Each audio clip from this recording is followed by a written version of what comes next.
Thank you, Congressman Molinar.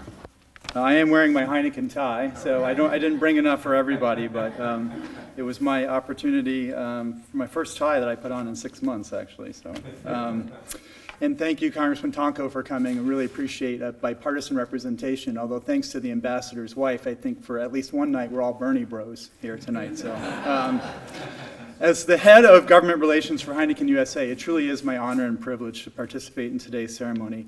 In the U.S., we sell brands from around the world, Dos Equis, Tecate, Red Stripe, Strongbow Cider, to name a few.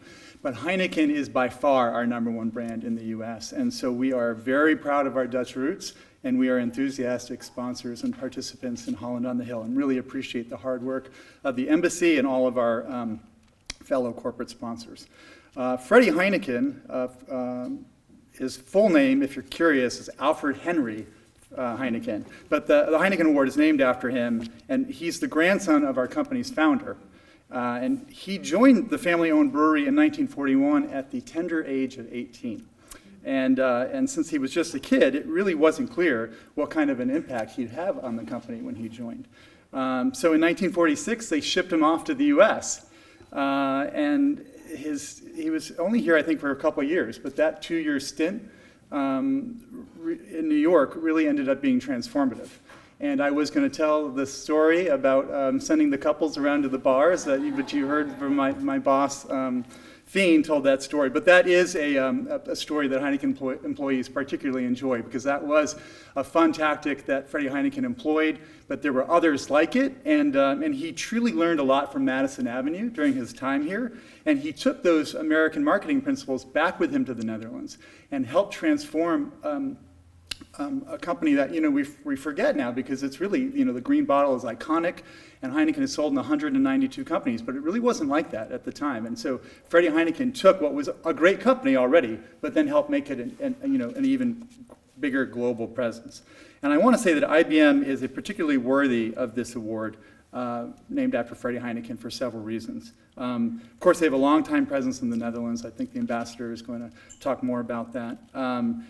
Over the years, it does turn out that IBM has become an important vendor to Heineken, but that is a coincidence. Actually, it's not why my boss said, don't tell them that's not why we gave them the award, which is true. I learned a lot of those details only recently, but it's a nice coincidence. And of course, IBM is known for its entrepreneurial spirit. I know when I was growing up, you were either you were in the IBM camp or you were in the Apple camp when it came to PCs. But IBM isn't even really in the PC game that much anymore, and yet it's transformed and adapted, much like the Dutch, and maintained itself as a top company in technology. The company has embraced inclusion and diversity. Our honoree, Michelle Browdy, is the first female general counsel for IBM. IBM's current executive chairman, Ginny Rometty, was up until earlier this year, was the company's first female CEO, which is a great parallel for Heineken USA, because our current CEO, Maggie Tymony, is our first female CEO, and also the first woman to serve as a chief executive of a major American beer company. So we're very proud of that, and I thought that was a great parallel between our two companies. One last thing I want to touch on today is family. So Heineken is a family company. Of course, Freddie's grandfather bought the brewery in Amsterdam in 1864. That was the start of the company. His father managed the company from 1917 to 1940. Freddie himself, as I mentioned earlier, joined the company a year later, and in 1971 became chairman of the executive board. But what's interesting, and not everybody realizes this, is that today Heineken is still a family-run company, family-owned company. It's a publicly traded company, but the family actually controls the shares and stays very involved. Freddie's daughter, Charlene de Cavallo Heineken, serves on the board along with her husband and her son. And her son is, being groomed to be the next generation to continue this family tradition.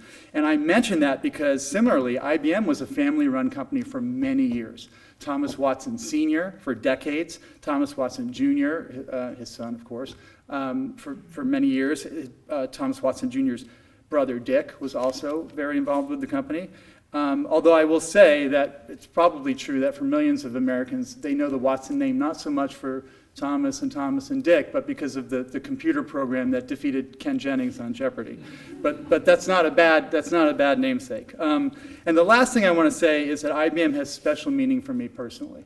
For my entire life, the only company that my father ever worked for was IBM until he took early retirement. So from the day I was born until when he took early retirement, we have been an IBM family. Very proud of that. We had an opportunity to live overseas a couple of times thanks to IBM, and so it really meant a lot to us. And so I want to extend my congratulations to Michelle and to IBM on behalf of Heineken, the Heineken family, but also on behalf of my own family. So thank you very much.